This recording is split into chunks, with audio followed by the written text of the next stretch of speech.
여기는 센토사 섬 안에 있는 실로소 비치예요.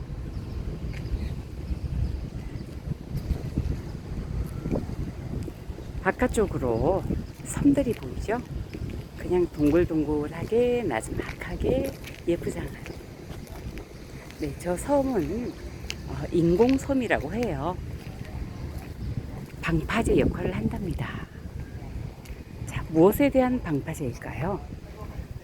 보통 파도, 또 조수간만 이런 걸 위해서 방파제를 설치하는데, 여기는 보시다시피 굉장히 낮아서 조수간만이 크지 않다라는 거는 누가 봐도 알 수 있을 거예요.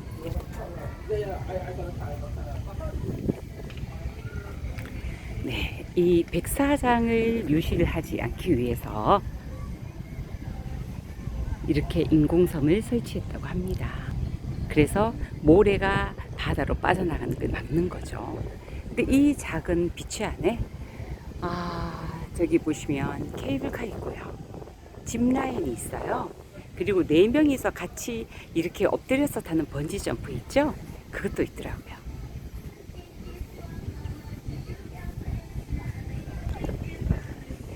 작지만 무척 아름다운 섬이에요.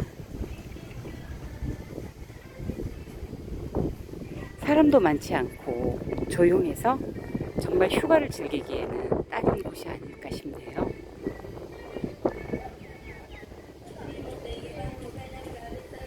그런데 이게 아까 제가 센토사 섬이라고 말씀드렸잖아요. 근데 비치에 내려서 제가 영상을 찍는데 멘보사 섬이라고 한 거예요. 혹시 아까 영상에 제가 이 멘보사라고 실수한 건 아닌지 모르겠어요. 멘보사가 먹고 싶었나 봐요. 이름도 있는데 무료가 아니라고 합니다. 이 안에 있는데도 입장료를 내고 들어가서 조금 놀다가 나오는 그런 개념이겠죠. 야, 저기 조그만 기차도 가요. 빨간 기차 보이시죠? 저 기차 보니까 제주도의 에코랜드 생각이 나네요.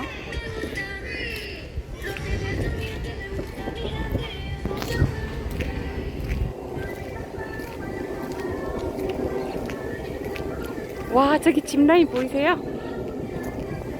짚라인 타고 지나가는 분. 이 보이죠? 야자수 사이에 짚라인을 타고 지나가고 있어요. 저는 저거는 그래도 조금 탈 수 있을 것 같아요. 번지 점프는 죽어도 못할 것 같고요. 네, 이렇게 비치 중앙에 식사와 와인, 음료, 칵테일 즐길 수 있는 바들이 있습니다.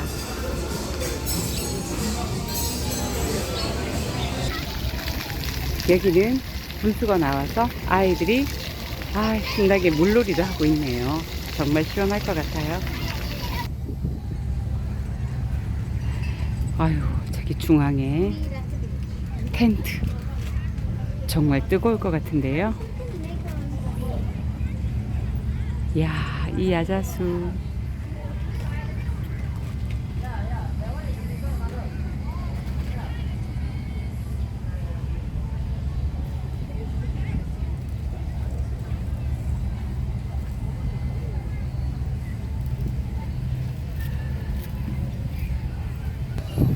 이곳에 오면 저 뒤에 보이는 하얀 계단식 호텔, 저기서 묵어야 할 것 같아요. 다른 데는 별로 숙소가 없어 보여요.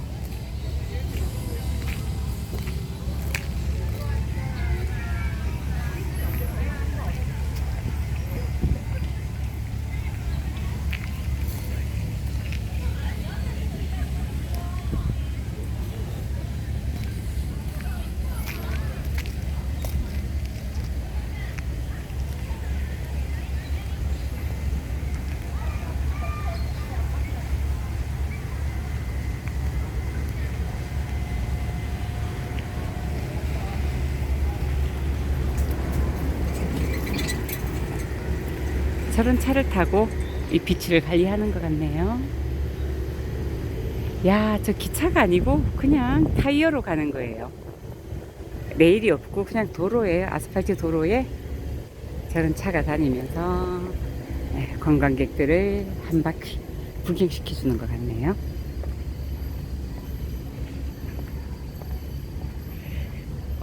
싱가포르는 선진국임에도 불구하고 이게 서비스 정신이 우리나라와 비교했을 땐 거의 없다고 보시면 돼요. 그렇다고 하네요.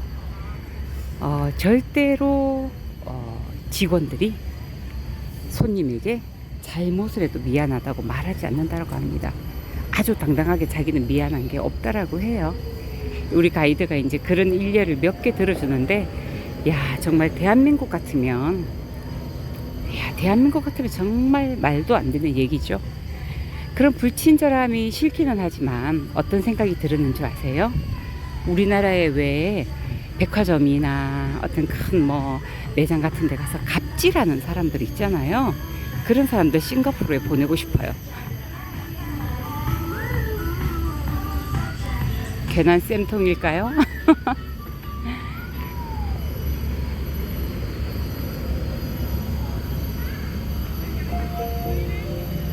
여기도 이제 가이드들이 회사마다 다 소속이 다르잖아요.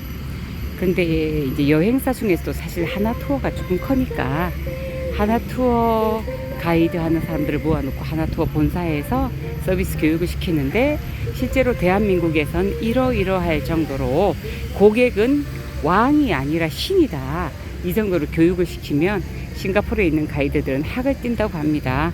그러면서 하나투어 너무 싫대요.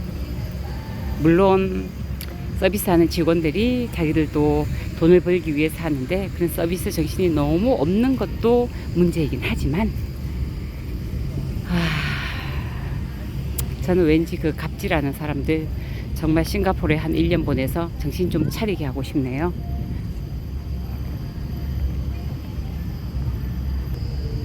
세계 어디를 가도 서비스 정신, AS 속도, 이런 것들이 대한민국을 따라가지 못하리라는 거는 저도 알고 있습니다.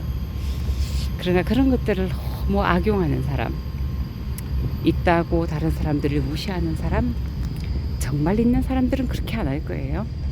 정말 머리에 지혜가 있고 학식이 있고 인성이 좋은 사람들은 그렇게 안 하겠죠. 그렇게 하는 사람들은 쏙빈 강정이에요. 있으나 있으니만 못하고, 성품은 쓰레기에 가깝고, 그런 사람들이 너무나 많죠. 물론 대한민국만 그런 건 아니겠지만 대한민국은 그게 너무나 양상이 많이 되어 있는 것 같아요. 네가 그렇게 하니까 나도 그렇게 하고, 너도 나도 갑질을 하고,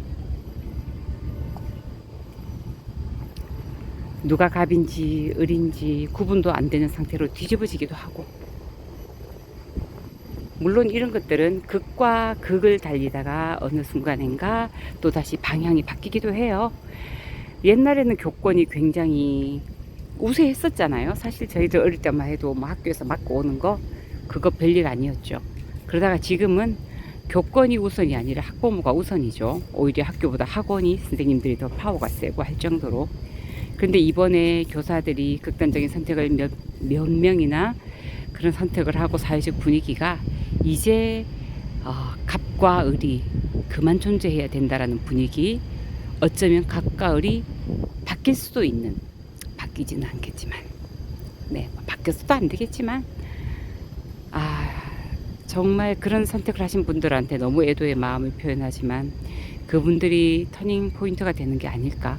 그렇게 되어서라도 학부모들이 정말 꼴 같지도 않은 갑질은 좀 안 했으면 좋겠다. 꼴 같지 않잖아요, 사실. 이 세대가 이렇게 젊은 아이들이 정신을 못 차리고 나라가 이렇게 가는 거, 우리 세대가 자녀들을 잘못 키웠기 때문이에요. 네가 최고다, 너밖에 없다, 다른 사람과 타협해서 배려해서 그렇게 살아가는 법을 가르치지 않고, 너는 무조건 불이익을 보면 안 된다, 너는 최고다, 네 중심으로 살아라. 자기 중심으로 사는 것과 자기를 갖고 사는 건 다른 거죠. 자기를 가지고 자기의 자존감과 자아를 똑바로 알고 살아간다면 다른 사람을 더 사랑하고 품어줄 수 있고, 올바른 사랑을 부모한테 받았다면 그 아이들도 올바른 사랑을 다른 사람에게 나누어 줄 수 있어야 해요. 근데 그렇지 않은 아이를 키웠다는 건 저도 마찬가지겠지만 잘못된 사랑을 전달한 거죠.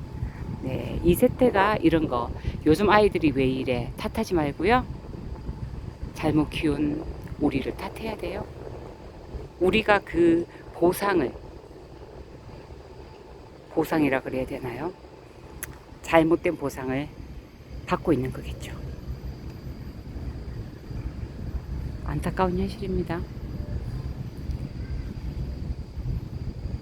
이 좋은 비치에 와서 어쩌다가 이 이야기가 나오게 됐을까요? 아무튼 이 아름다운 비치에서 아름다운 광경을 보면서 잠깐 혼자서 분노했네요. 다행히 바람이 산들산들 불어서 가이드가 말한 것처럼 그렇게 더워서 힘들진 않아요. 기분이 좋아요. 케이블카. 자, 기분도 좋게 만들어 봅니다. 케이블카를 보면서 저렇게 비치에 누워서 쉬는 사람들을 보면서, 나란히 놓여있는 자전거를 보면서, 해변 위로 펼쳐져 있는 높다란 하늘을 보면서, 네, 제 마음을 또 다독여 봅니다. 애월한학이었습니다.